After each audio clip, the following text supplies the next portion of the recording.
Well, homosexuality in my country is illegal. It's the current laws. It's up to life in prison if you're caught in any homosexual acts.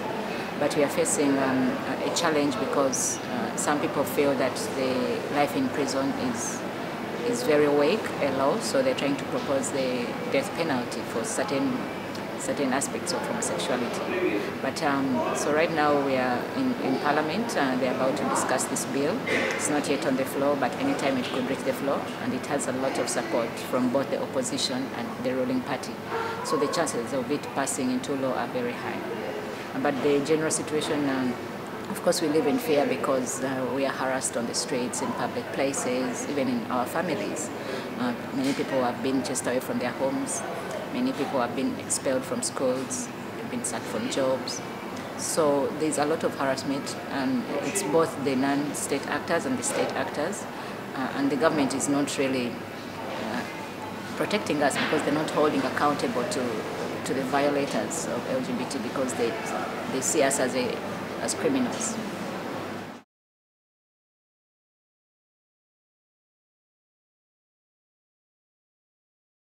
Well, I started an organization with friends of mine 11 years ago.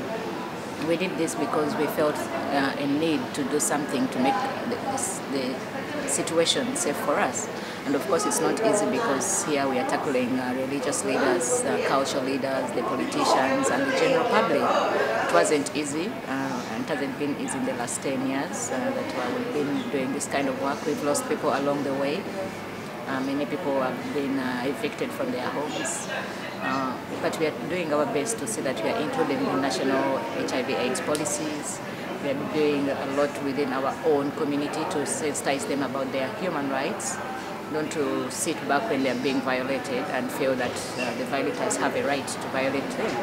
And we are doing a lot of empowerment because many people are unemployed and they have less education because they were expelled from schools. So we are doing a lot of economic empowerment within our own community. We do a lot of skills building. We do a lot of research. We want to find out why is it that it's a big issue to be a homosexual in Uganda. What is the root cause of all this homophobia? So we are doing a lot of research about our own selves, our lived realities as gay people in Uganda. And we also do a lot of documentation of these violations because we are planning to go and challenge the law in the Constitutional Court. And for us to be able to win, we need to show evidence. So we are recording and documenting all the violations that are happening to LGBT people. And we are also doing a lot of advocacy on the national level, on the regional level, at the African Commission. And we're also doing a lot with the UN Human Rights Council in Geneva. And we've been part of the resolution that was adopted last year in June. And we are continuing because Uganda is a signatory to these instruments, and we want to see how we can hold our government accountable because of the discrimination.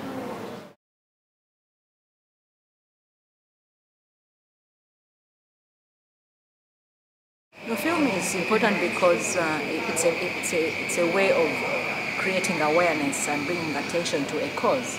And it's also important that it documents, violations. And as I've told you, we do a lot of documentation.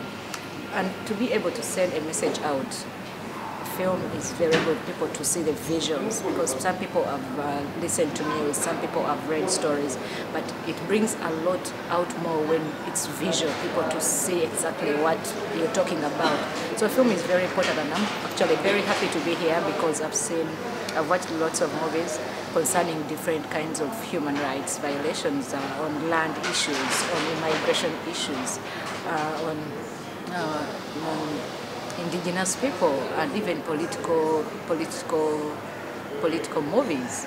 So for me, it was very important for me and a privilege for me actually to be here, to be able to see the kinds of violations, human rights violations that go on around the whole world. Because in my country they say that gay rights are not human rights.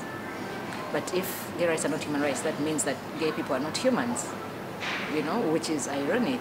So for me to be able to integrate the broader version of human rights into even my work is very important, because I'm not just a gay rights. I'm only a gay rights activist because I want to see that I'm free and liberated, but I'm a human rights activist. I would not see another human being suffer and I just sit back because it's not me. So for me, filming is very important, and it's a very powerful tool to send out a message to the world.